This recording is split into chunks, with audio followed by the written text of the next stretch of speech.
Am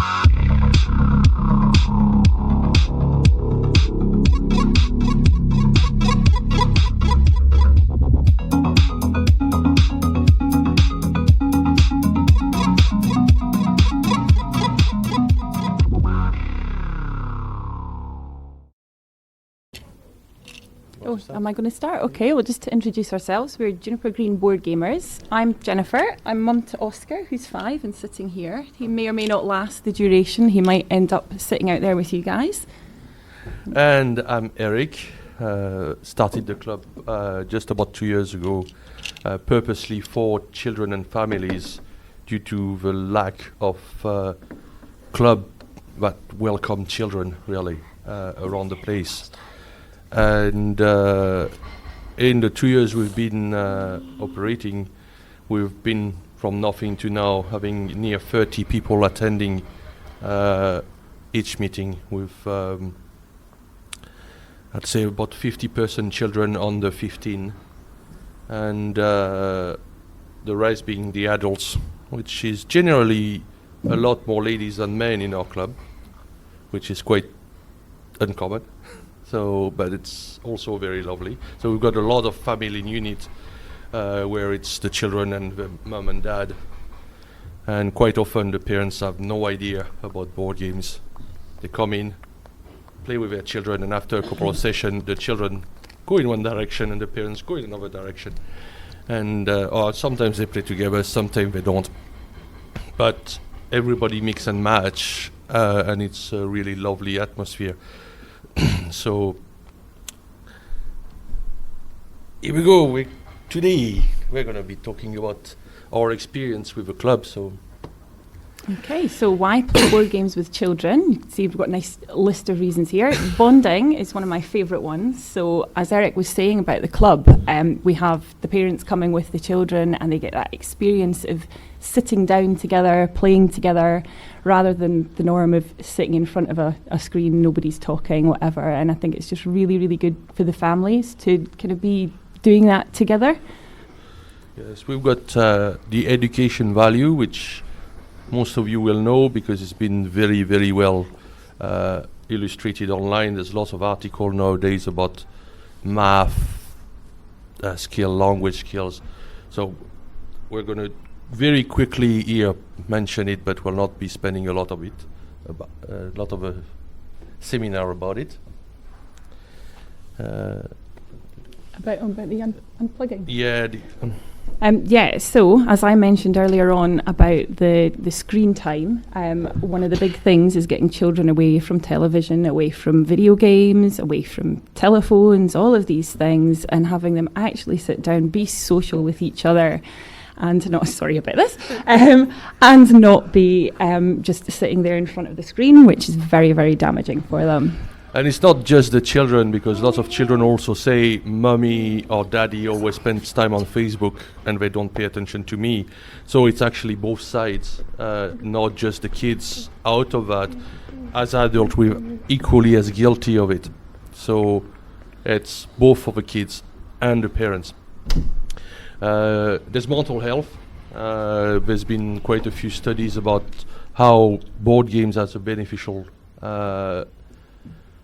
things about mental health, like anything about cognitive activities that delay the onset of dementia to I'm forgetting my word now, sorry about that. Self-confidence. I have a daughter who's autistic, and so I've got a lot of experience about lack of confidence, mood swing, and board games have helped a lot in our family with all these things, which link to the social skills and anxiety. Children with who struggle with social skills, through board games they can start learning to build about these social skills, reduce their worries and their stress, and equally for the adults as well. I think definitely for the adults, and I think that probably a lot of people in the room will have encountered within board gaming groups, there's a lot of people who don't have that confidence about talking to people, but when you're sitting down and playing a game, you're discussing the rules, you're getting on with the game, there's something to do rather than having to make small talk, having to make a conversation. And obviously, if you're starting that early on, like at age 5, then they're kind of getting that basis for interaction with people without having the anxiety about it that a lot of people do have. And it meets to the next point, which is the teamwork, because when you take a lot of cooperative games, they actually have to work together. There are a lot of games for children as well as for adults where you have to all work together to achieve either you all lose or you all win. So you are learning that you have to work together, you have to listen to the other person, you have to appreciate their point of view and their ideas and integrate them to your ideas in order to achieve a goal. So that is very important. And then the next one, winning and losing. I think this is a big thing, is teaching children about winning, losing, about being considerate to other people, much like my son is right now. Oscar, can you sit down, please? But yeah, teaching them so that when they win, they're gracious about it, but also teaching them that they don't have to win, that it's okay to lose, and it's enjoying the game and the participation. Okay. So, the bonding part. The more you do things with your children, the closer you become to your children. Most parents spend time at night to read story to their children, and it brings a love to books to the children. It's the same thing with board games. If you sit at the table, play a game with them, in many respects you can play storytelling games, even if it's a game where it will teach them about math, about simple things like learning to read basic sentences. You spending time with your child and you're bonding with them. And also when you have siblings, like I have 3 children, they also spend time with each other and learn to not batter each other or shout at each other. They are on the table and they have conversation with each other, which is pretty nice. And that kind of brings us on to the question about memories. One of my first memories of board games, when I was a young girl, I had an older brother who is no longer with us, and we used to spend a lot of time playing board games together. So he sort of introduced me to all the Games Workshop games from way back in the 80s, that sort of thing. And to have those memories now, when he's, as I say, no longer with us, that's just a really nice thing. And now, obviously, when I'm playing board games here, I still have that connection with him. And then, I don't know, do you have a memory you want to share? Well, I do. I used to play with my great-grandmother when I was very little, and I'm talking about 6-7 years old, and she was in her 90s.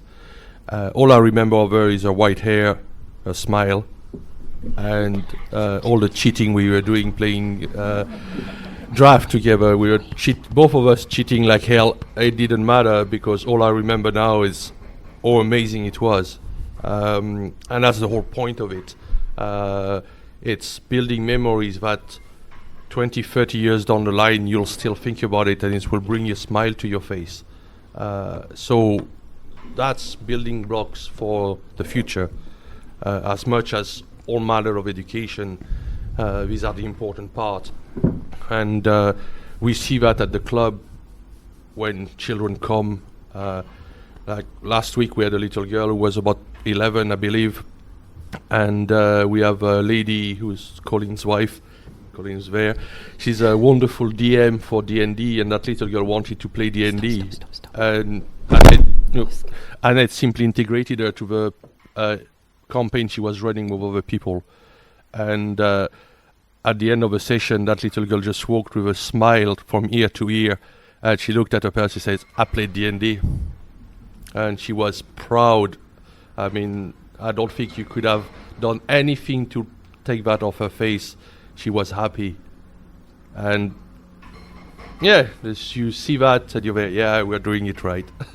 And the parents were really, really pleased as well. So she's probably spent the whole weekend talking about it.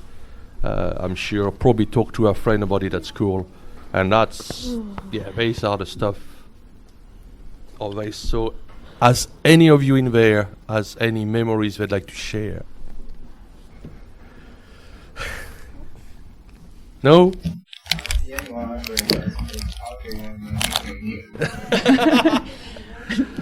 Actually, I reckon if we asked in the room, has anybody else got a memory about arguing over Monopoly?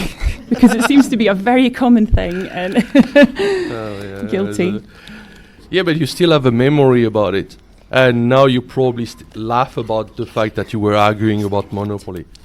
So as much as it was maybe not the best of memory, it's still something you remember and you laugh about it. Okay. Education. Yeah, opportunities for early learning. Oscar has been playing with dice from a very, very young age. You'll see he's brought his dice with him today that he was very pleased to buy yesterday. And it's really helped him with math skills. When he went into Primary 1 last year, they actually gave them homework of using a game with dice to kind of teach them that whole thing about adding numbers, very much teaches them about pairs of numbers. Reading skills, it helps with reading skills if they're reading cards, etc. Is there anything else that you... We've got language teaching. If you go downstairs, there's Bez, who has a game, Yogi. We have that game has been translated into 14 different languages.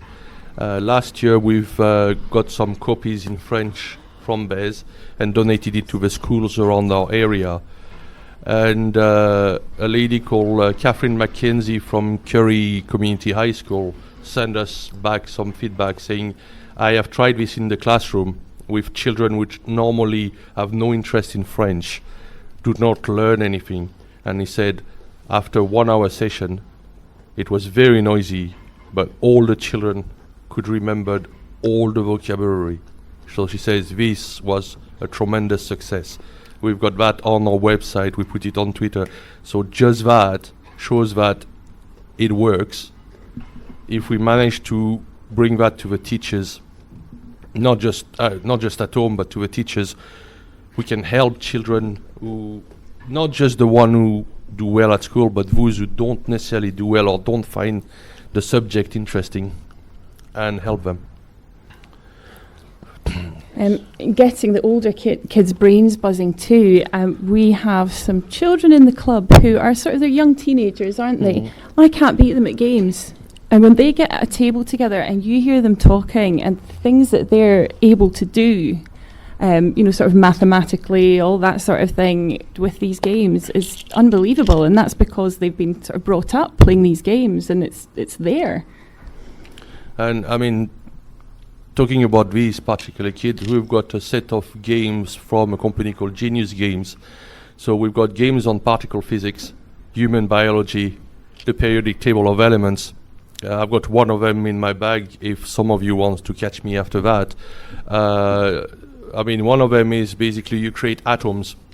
You use up quarks, down quarks to create neutrons, protons, and electrons, and you assemble them to create molecules of heliums, berylliums. So all of that, this is high school S1, S2, S3 level of physics and chemistry. The kids play with that, finding interesting, and when they go back to the classroom, they have a good understanding and they found it interesting. So therefore, they're more likely to listen to the teacher in return. The new one they released about the periodic table of elements, it's very good. You increase atomic mass. It's all the things they learn in school. So if you can bring these sort of games inside the classroom or at home, you can make them excited about science. And our treasurer at the club is a STEM ambassador. So we are very much into looking what's exciting. And it's not just that one company. There's also Artana, who's created a game about computing, which is Loveless and Babbage, which is about to be released. It's about creating the first computer with cogs and understanding how it works. So that's brilliant. There's another one about planetarium where you crash elements of gas, metal, rocks into planets to evolve a planet habitable or non-habitable, and you evolve. It's very interesting. There are a lot of games out there with actually solid science behind the games, and it makes the kids excited about the science. And since we've got Claudio there, who's ABBA representative, they have some absolutely cracking, underrated games for kids. There's one in particular called Secret Code 13+4. If you've got kids for math, I brought that game to the Home Education Scotland last year, where parents home educate their children. And basically it's a game, you roll dice, and you need to use the dice to match a certain number using addition, subtraction, multiplication, divisions. And because in the game you're a super agent trying to go infiltrate an enemy base to recover a stolen artifact, it's cool. So you do the things, and I had tables after tables of kids wanting to roll the dice so they could reach the artifact faster than the others, and they were all counting. They were doing math all afternoon without even realizing they were doing math. And it's all mental math, which is a massively useful skill. So, has any of you any idea what we might have forgotten in that list? What things teach in terms of education?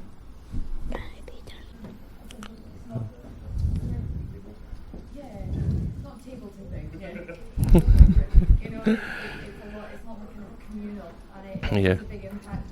Yeah, I recommend you see Claudio after that at the ABBA and try the game Luxantis. Luxantis.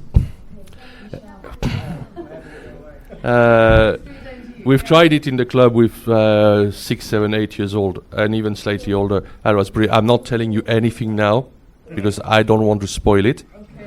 But it's a wonderful game. It's very attractive.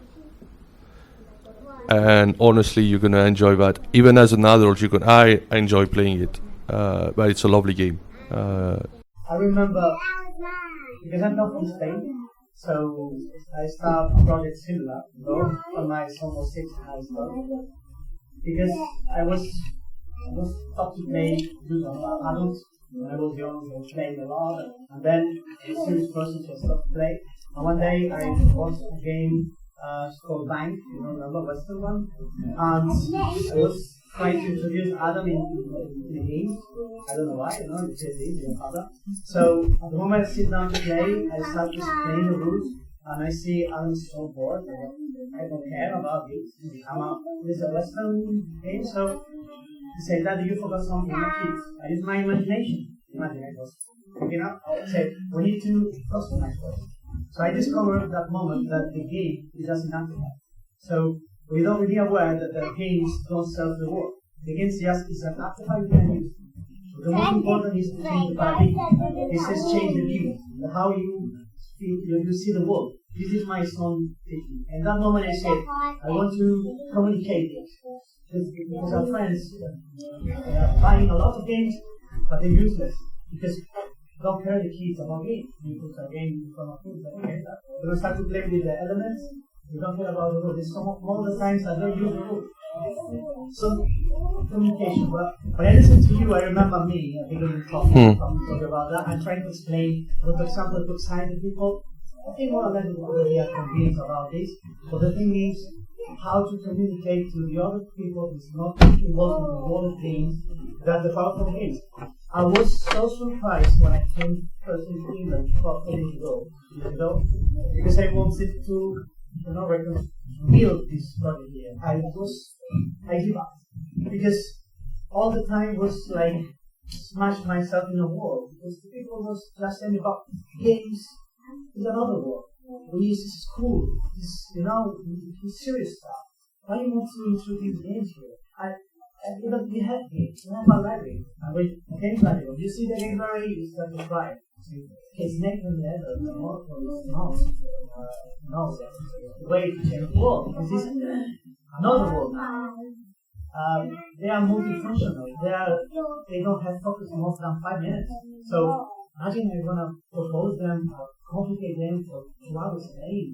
the games need to be faster because it's a lot faster.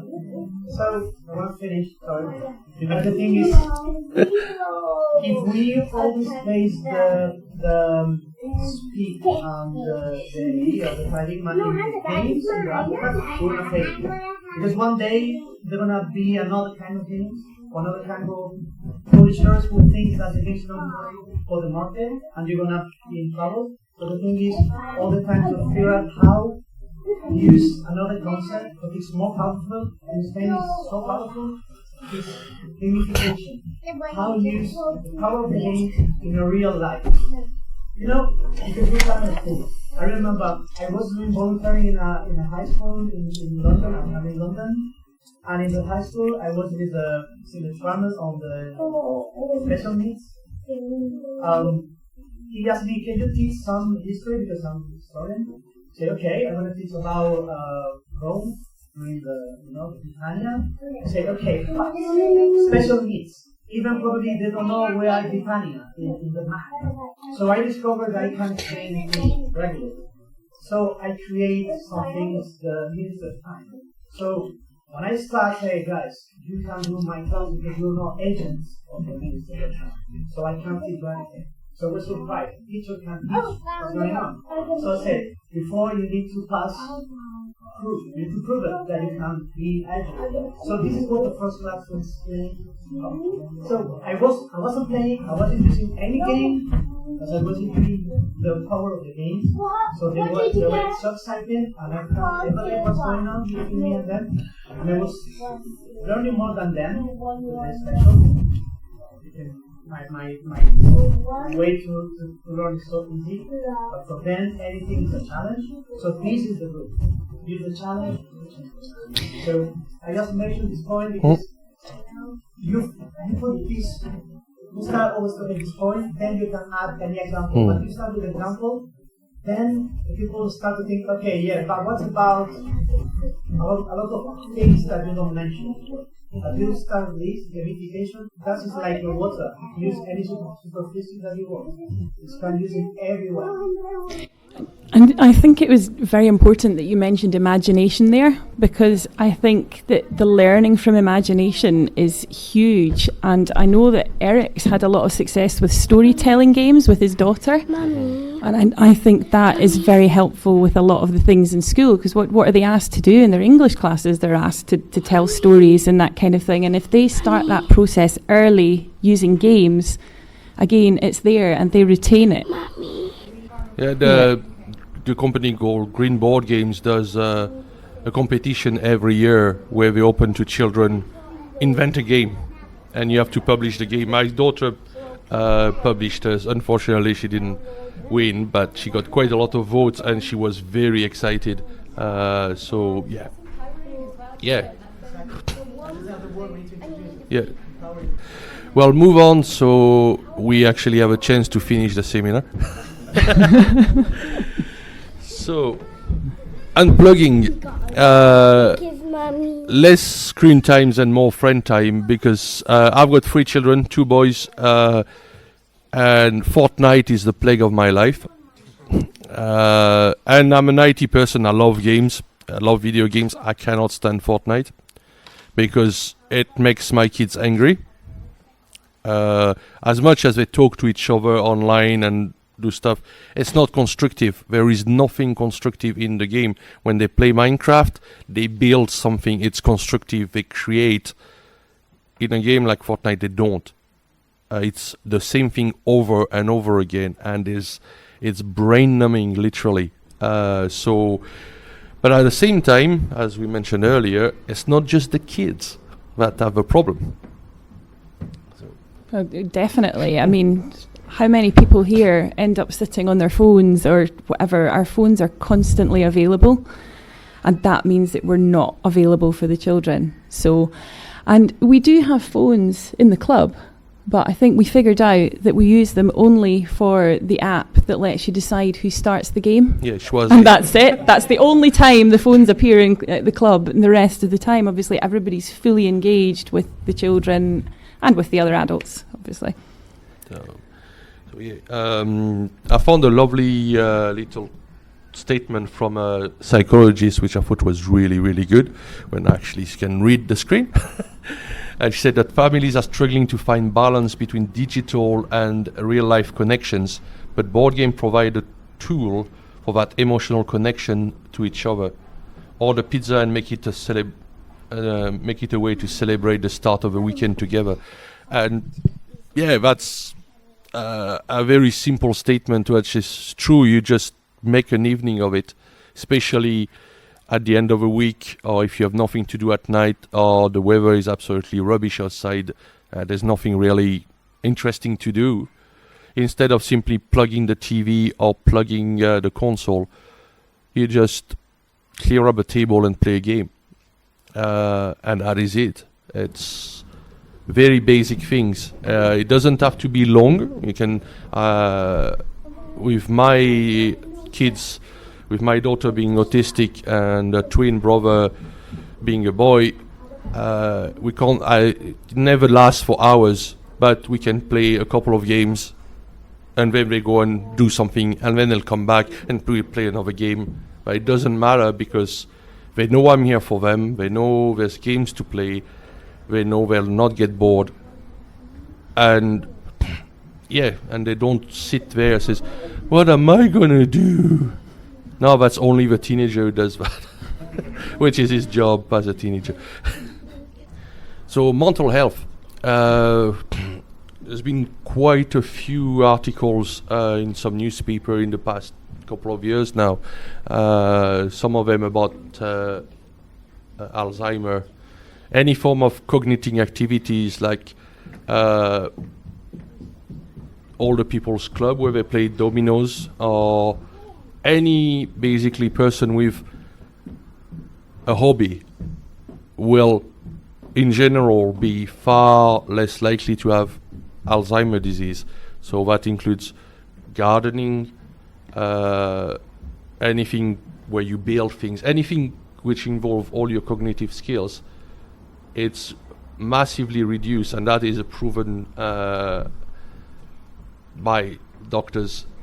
And games are right up there because you have social interaction, you use your brain. So definitely. I think there's been some really nice stories recently about young people playing with elderly people, you know, whether their own grandparents or in homes or whatever. And even just, again, that social interaction is really helpful for those older people to prevent having the decline in those skills. And just really nice for them as well. Yeah, there's a gentleman we made through the club called Richard. He's in Addington, not far from Edinburgh, and he actually goes to old people home and play board games with them. That's what he does, because so he's basically I won't say the polar opposite of our club, because we cater for the children, the very young one, and he caters for the total opposite.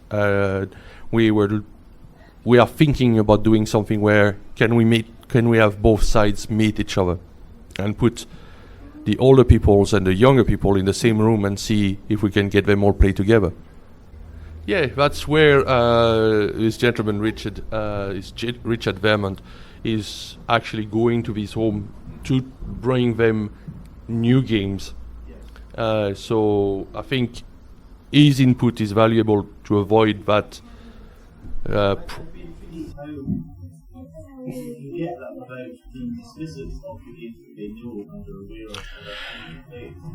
I would say that's a challenge. I don't know to go because it's very different from the approach with children. After I'll give you the card. Richard is in our group, and if you're interested to get in touch, we can, because we're very happy to have this sort of conversation inside. We have a closed Facebook group because don't really want. It's not that we don't like other people. It's just as soon as we talk about children and things like that, even though there's no photographies of any children allowed at the club, it's hands and games only. Still, it's kind of feel protective as a parent, and I want to know who's in the club and control. But you know, any of you who are interested in seeing what we are doing, We've got quite a few people who are not necessarily from Edinburgh, but from Andrew Harman from Ye Game, Stephen downstairs from Cosmos Game. Lots of people from companies are looking at what we're doing, because what we're doing for them, we're basically helping the buyers of in 10 years. Who's going to buy the games is the kids we're teaching the games now. So for them, it's important to know and understanding what are these kids playing, what do they like. Also there's been some statistics about mental health, about the relaxing and stress. So I just kept one of them, saying 53% said that playing games and they feel a lot more relaxed and less stressed. I'm actually surprised it's that little. I would have thought it was in the 80%, but and I think that Eric and I generally message each other as it's getting closer to a Friday when we have the club, and we're saying, oh my goodness, work is so stressful, we can't wait to get there and play. And once you play, you're switching off from everything, and because you're so focused on the rules, you're not thinking about whatever else it is that you're worrying about. And again, for children, it takes them away from anything that they could be anxious about. Okay, the teamwork and life skills. I think we've already talked about these in previous statement about education, but it's still when you play games. Games are designed to increase drama, like events, and you realize that things can go south, or things really good can happen all of a sudden. This with a luck element. So you learn that luck can change, something bad can happen, something good can happen, and how do you react to that? And in as usual, it's generating the discussion, and they can start talking to each other, which is the main issues. It's creating a dialogue. Claudio mentioned the gamification. Well, you use the game to create the dialogue and make people talking nicely, so they can listen to each other. And with cooperative game, you learn to have to listen to the others and their opinion, which is quite important. I mean, the club is our club is incredibly noisy.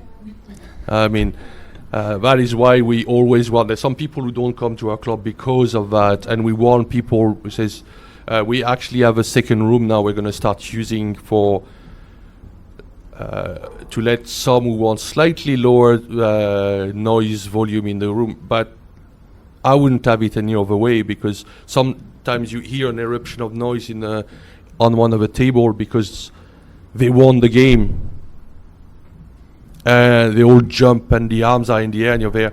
Yeah, that is cool. They liked it. They got into the game and they're going to leave today remembering that bit. So these are the parts, there's all the clubs in Edinburgh, and they are fantastic clubs. They're really well run. They meet in pubs and everybody sat at the table, they do their game. It's too quiet. As a parent, it never gets quiet, and when it's quiet, yes, silence is not golden. Silence means something is being trashed somewhere or something bad's happening. So no. So these are, I think we've got quite a few stories already, and I'm seeing the time on the big clock. Okay, gracious winners and good losers. So, I think with the teachers, they will know. I'm sure that parents here will know. I can make it even worse when you were a child with autism. When not winning is a problem, and we're talking about the meltdown with the... I would rather have a jet taking off next to me than the screaming you get. And that's a very, very, very, very, very, very slow process. But almost worse than a bad loser is a bad winner. My teenager is absolutely horrendous he used to play Magic with his friends, and he was far better than them, and he used to rub it in everybody's face. To the point where, at the start of a game, I'm going to trash you. And I kept telling him, nobody's going to want to play with you if you do that. And that's exactly what happened. Nobody wanted to play with him. So he gave up playing board games and Magic because of his behavior. So it's still very much a work in progress to sort of bringing him back and understanding that you made a mistake, correct it, and be better. And he's a teenager, so that part, it's a very, very, very hard pill to swallow. So, but it's the process. If you start young and teaching them that it's about the game, it's not about winning. And when you win, you don't rub it in people's face. And if you lose, you still had fun. Yeah, and then the next bit about promoting resilience and teaching coping mechanisms when things don't go their way. Cooperative game, he can't cope if everybody loses. He just wants to win, and getting him set up to learn that in life he's not always going to win. It's definitely a good lesson for him to learn. Okay, so as I talk about my daughter, she wanted to tell me a few things about her experience of gaming. So she was diagnosed when she was 7, which is quite late to be diagnosed because girls are notoriously more difficult to diagnose, and especially we had some issues at school which made it even more difficult. So she said a few things which were actually lovely, and a thing about autism is she has the language skills of a much older child. She reads massive novels. She doesn't do much else than reading and playing things. She loves reading. She has an imagination which is pretty remarkable. So she used to be, she said, I used to get very upset when I did not win, but now I just shake it off and I am okay. It's really, she actually does that. Sometimes she actually walk quietly out of the room and come back 5 minutes later and she's totally fine. She understands that sometimes she just needs to walk away. It upsetted her, but it doesn't mean she has to take it on other people in the room and not spoil it for the others. And she doesn't take it personally anymore, which is a big deal. And she said, when I play board games, I know I might lose, I might win. Sometimes we play together and we can all win or lose. So we need to keep calm. And she said, that's cool, I have a game in my tray to help me when I get annoyed. So I'll show you as teacher. I actually brought the game, it's downstairs. A lovely lady called Karen Ribbons, she's an educator. She created a little game called Comic Turns. It's little comic strip pictures, individual picture from comic strips. The game basically is you play with your friend and you create a stories. You get a handful of cards and you mean to create a story with that. We've playtested the game before it was on Kickstarter because I know Karen. And with a PSA at the school, we actually used that as a tool to manage her autism in the classroom. So when she's so angry and can no longer verbalize things, she actually used the cards. And by using the cards, she actually engages her brain and move away from the anger. And simply the process of explaining the byproduct of that is she actually forgets why she was angry, and now she's going back to normal a lot faster. So again, the game was used as a tool, not what the game was intended for necessarily originally, but actually as a lovely way to use the game. So she has that inside her tray at school, and she doesn't use it nearly as much, but when things go south, she grabs the game. And even if she does it herself, she just put the cards and make up a story, and it clears her mind and move, and it's a fantastic little game. And even for little ones, just to play games, there's a young boy called Jamie. He borrowed the game a few times, just simply because he can create stories.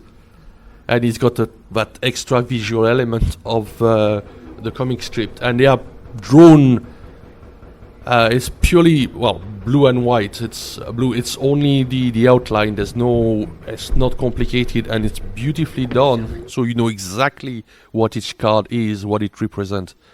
So it's really good. And I really encourage anybody with young children to have a look at the game. It's a lovely and so again after that, if you want to catch me, and I'll show you. So we're almost at the end now. So what kind of game do you play with the children? And the first point on there, my first style of games, I'm not a big fan of things like, you know, the junior versions of things like Carcassonne, Catan, all of these kind of things. And certainly Oscar is not a big fan of them because he wants to play what I play. So he'll always say, "Mummy, can I play your games?" He doesn't want to play a children's version. And I think generally the children's versions can be sort of dumbed down a little bit for children.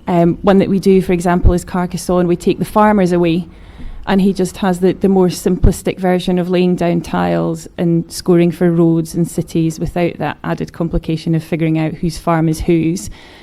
There are obviously some very good games for children, like the Habba games, and I think they're great, but not a fan of the ones that are my first whatever, because I think they should just be starting with the same game as you but learning a simplified version, and then they can build on it. So Jennifer mentioned it, the ABBA games are actually fantastic. That's why we're very pleased to have Claudio here, because we've got quite a lot of them in the club thanks to ABBA, who donated us some. And we've got a lady in the club who runs an after-school club. She uses lots of the games to interact with the children, which is always well received, especially our son who comes to the club. He actually wanted to create his own board game club in the after-school club, so he's got his own children's version of the club, which I think is the loveliest thing ever. So yeah, there are companies that produce amazing children game, or accessible to children, like you have Yogi from Base Downstairs, or the Yeah game with Andrea and Jenny Harmon. And I'm sure if you look around, there are lots of other games which are very, very, very good. And always happy to hear about a game we don't know about, because we love trying the stuff at the club. So does any of you have a game they particularly like playing with their kids, which is maybe an uncommon game?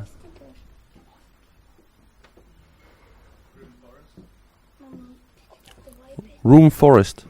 Oh, Green Forest. Oh yeah. I know that one. I've never tried it. Well, we've tried with a company called Cosmos. They had a game called Dimensions. My weirdest boy didn't like it too much, but for ASD sufferers, there's another boy in our club who really enjoyed it, because it's big chunky rubber balls, and you have to actually build a 3D pyramid with these balls of colors, but you have 6 cards with setup rules. So it has to be, the greens must be at the bottom, the greens cannot touch the white balls, and the black balls have to be next to this. So you have to think in 3D and put the balls. I find the game fantastic, and you can even play solo. So you take 6 cards randomly, or the only thing I think is missing in the game is to have almost a set of challenges. So it says take this 6 card, these are the easy challenge, and make it build up so the child can just challenge themselves to make it harder and harder. But these are wonderful games. It's not even packaged in any way towards children. The packaging is actually boring as hell. Unfortunately, that's Stephen, who's the marketing director, had already told you, sadly. But it's like a pyramid of balls. It doesn't make you want to grab it from the shelf. But the game is very good. The components, you've got the base for the pyramid with little cushions underneath to raise it, so the balls have each a little hole so they don't roll over. And it's really, when you've got all these rubber ball in your hand, it's really tactile and really nice, and they've got a good weight to them as well. So that's a really nice game to play. I enjoyed it as an adult to play, just challenge myself to the games and try to find, and it's fun. So yeah, I have to say there's one reason why lots of board games has 13 plus or 14 plus. It's because legally they're no longer classified as a toy, therefore they don't have to have the testing, which costs a lot of money for the company. So it has nothing to do with the age rating, it's purely to do with legal requirement, and if it's 13 or 14 up, they are no longer classified as a toy, therefore they do not have to send samples to be tested and pay a lot of money to be tested. That is the only reason. Yeah, and I think the lesson is just ignore the ages on the box and have a look at what happens in the game. Because I mean, he plays games for. There's actually one he plays that's for age 14 and up, and wins, and he's only 5. You know, it really, you have to go on the gameplay and the sort of components that are in it, whether you think they can handle it. Yeah, you use your best judgment as a parent, and you see there's nothing in there in the game shocking, or that this, you know. It's like we discussed with people who do Fog of Love, and I thought, you know, it's a narrative about people's relationship. That sounds lovely. The gentleman says, the only thing you'll have to do is there's a few cards you want to take out for the children. Yeah, the affairs, the stuff like that. Which I found was wonderful because he actually totally understood what I meant. You have a game which makes each other talk about their relationship, and you talk about the other person as a relationship. It doesn't have to be an amorous relationship. It can be a childlike platonic thing. Oscar knows that because, you know, he likes the ladies, and so yeah. But it's at a child level, so it's totally innocent. And I think these kind of games to build. To express your feelings, your relationship, that's a lovely thing. And if there are part of it which is more for the grown-up, fair enough. The grown-up can have their fun too. You know, it's there's nothing wrong with that. And when the kids grow, you can start integrating new things, so they can understand more about things. But that's okay. Now we're gonna have. Yep. Now that's the big question we kept for the last part, is do you let the kids win? So the good thing is both Jennifer and I kind of have a different opinion on that. Yes and no. Sort of yes and so just for the fun, who says if you will throw the game or make it so you let the children win, can you put your hands up, please? Up, down, up, down. Okay, on the opposite, who will actually simply crush them? I think you and everybody who was playing Walk the Plank yesterday, goodness me, those children were just, they were shoved out there. There's a very good reason why I don't, I'm going to play games that the child has a chance of winning. I'm not going to play a game that they have no chance whatsoever. However, there is a memory I have, and I will probably never forget, is the first time I beat my grandmother fair and square, my great-grandmother, where the feeling you have, and I did the same thing with my 11-year-old. I played dominoes with him. I no longer play dominoes with him because I can't win, because he crushes everybody at dominoes. And I mean, he crushes you. There's no, his math and 3-dimension stuff is his thing. But I remember, and he still remember that day, and he keeps saying, you remember Dad when I crushed you? So, yeah, it hurts. Yeah, when he says that, but doesn't matter. In 20 years' time, he's not going to remember it.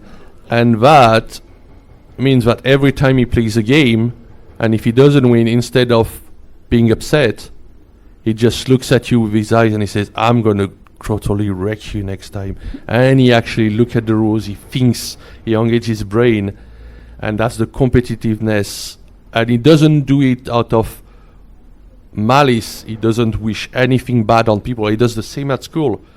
Tell someone at school they're better in math than him. He is going to be in the books and doing exercise because he's not going to be second best. and that is important. And at the club, trust me when I say that, the kids that come at the club, they will not give you any chances. They will crush you. And as you know, when they know you're kind of the main people of the club, they will remind you they crushed you. And I don't mind at all. I think it's fantastic, because that means that they build up their happiness and they want to win, and so it's good. And when they lose, they don't get upset. And you know, there are a few times there's one little girl called Emma. Any pattern recognition game, you don't play with her unless you actually are okay with being totally wiped. Because twin it with her, she actually cleaned the whole table before you took the first set.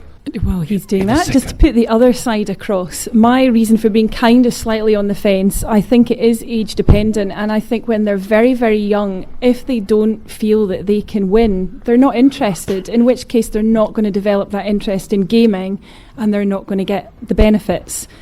The only issue with doing it is what happens when you have more than one child. They can't all win. So it's that thing where you have to get a bit of a balance of teaching them that they're not always going to win, and that's okay, but you want them to enjoy what they're playing. You want them to get that good, positive feeling from it. Otherwise, they're just not going to want to carry on. Get caught out, that is not good. If it crushes them more, if they know you've thrown the game, that you are potentially going to cause damage. That is why I don't let them win, and I made it clear to them, you want to win, you need to beat me. I think because then they get compliant and they expect to be let to win, and as a grown-up, they expect everything to drop and things to happen for them without them having to fight for it. And I think it's an absolutely terrible lesson to teach them. It's for every part of life. They will expect things, and it's not what you want. I don't believe it's something you should ever go near. I think we have to wind up. We're gonna have to wind up. We had 3 questions that were posted in advance to the club, so we're gonna have to go through them. So I have no idea what risk. So 3 question was posted. So the first one: what risks are there in pushing board game too early? Well, it's like everything. If you push it too early and force it, then you're going to get the opposite reaction. The child is going to just reject it point blank, and then you're done for it. So, and that's pretty much, you need to be sensible and remember that you're doing board game for fun, and it's fun foremost, and it's always about the fun. If there is no fun, there is no point in doing it. The next one is, how important is it that the adult is also stimulated? When I read that question, I thought, well, if you're not stimulated about playing with your children, kind of something wrong with you. I'm sorry to say that. Yeah, you're doing that to build a relationship with your child, to bring them up as better adults. As far as I'm concerned, that's why I'm doing it. And in a few years' time, I'll have people to play against far more interesting games with people that hopefully I will enjoy playing with. And there's plenty of kids game which actually are really fun. They don't have to be, a heavy kind of game to be stimulating for the adult. There's plenty of them really cool. The last one: what do children care that adults don't, and what do adults care about that children don't at all? Rules. It was mentioned earlier. Obviously, as an adult, you're thinking, we want to play by the rules. We want to play by the rules. Whereas the children, they want to make their own rules. And I think it's actually important to let them to an extent. For all that you want them to learn rules, again, you want them to enjoy what they're doing. And what matters to a child is whether it's fun, and also they want to use their imagination. So it's, again, getting a balance between teaching them to play by rules, but also letting them do their thing, because that's what they want. They want ownership, I think, more than kind of being told, oh, you must do this exactly like this. Children like to have ownership over what they're doing. So if they can maybe say, well, if we bend this rule a bit, we're making it my rule. What I always say to Oscar, though, is if we change the rules, we all play by the same rules. It's not one rule for him, one rule for us. That is the rule of the game. So we all still have that same chance. Okay. So extremely quickly, because we've done questions throughout. Any other questions? Everybody's happy? Excellent. So we'll wrap it here. And thank you very much for the wonderful talk.